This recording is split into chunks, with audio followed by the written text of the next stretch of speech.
देश भर की सुरक्षा एजेंसियां पिछले 5 सालों से जिस आतंकवादी की तलाश में रात दिन एक किए हुए थीं, जिस पर एनआईए ने 10 लाख का, मुंबई एटीएस ने 10 लाख का और दिल्ली पुलिस ने 15 लाख का इनाम घोषित कर रखा है, जो देश भर में 10 से ज्यादा आतंकी हमलों का जिम्मेदार है, जो सैकड़ों निर्दोष लोगों की मौत का गुनहगार है, वो मोस्ट वांटेड आतंकवादी अब सुरक्षा एजेंसियों के शिकंजे में है।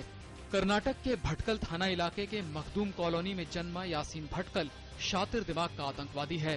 तकनीक के बजाय आतंक के परंपरागत तरीकों को अपनाने में माहिर यासीन ने रियाज भटकल के साथ मिलकर 2008 में इंडियन मुजाहिदीन की स्थापना की। आईएम ने देश भर में एक के बाद एक कई धमाके किए। सरकार ने गैर कानूनी गतिविधि निरोधक कानून के तहत 2010 में आईएम को आतंकी संगठन घोषित कर दिया था। 2011 में अमेरिका ने भी इस प्रतिबंधित संगठन को विदेशी आतंकी संगठन घोषित कर दिया था।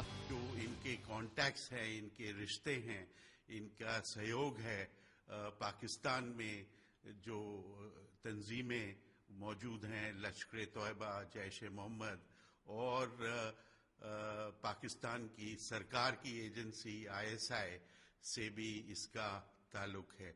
तो मैं समझता हूं कि बहुत सारी ढेर सारी जानकारी मिलेगी।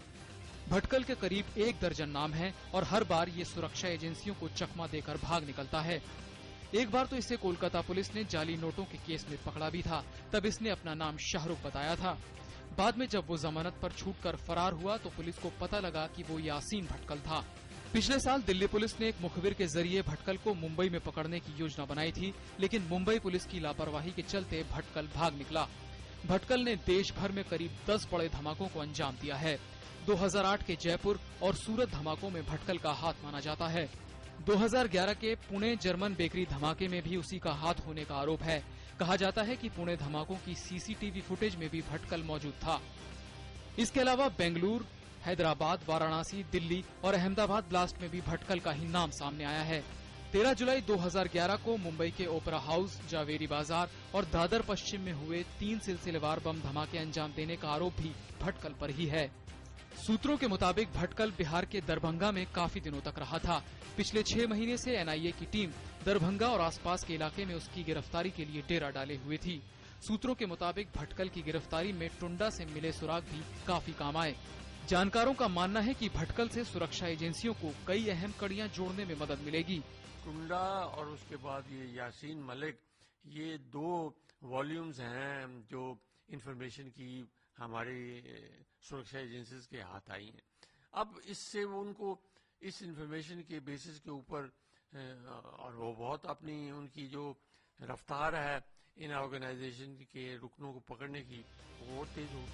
तमाम राजनीतिक दलों ने भी भटकल की गिरफ्तारी को आतंकवाद के खिलाफ जंग के लिहाज से अहम माना है। हमारी जो एजेंसियां हैं उनकी बहुत बड़ी उपलब्धि है जो इसमें काम कर रहे थे। मैं समझता हूं कि इससे आतंकवाद को रोकने में बहुत मदद मिलेगी। यासीन भटकल की तलाश बहुत दिनों से थी। जो इंडियन मुजाहिदीन नाम का संगठन बनाने में इसका बहुत बड़ा रोल है और भारत में नफरत फैलाने में भी इसका बहुत बड़ा रोल है। तो ये बड़ी कामयाबी है और मैं मानता हूं कि इसके जरिए उन सब राज को फाश करने का मौका मिलेगा जो राज उसने दबाए रखा है। सुरक्षा एजेंसियों की ये कामयाबी इस लिहाज से भी काफी अहम है कि इससे सुरक्षा एजेंसियां लश्कर और जमात जैसे बड़े आतंकवादी संगठनों तक भी पहुंच सकती हैं, क्योंकि आईएम को लश्कर का ही मुखौटा माना जाता है। Bureau report, DD news.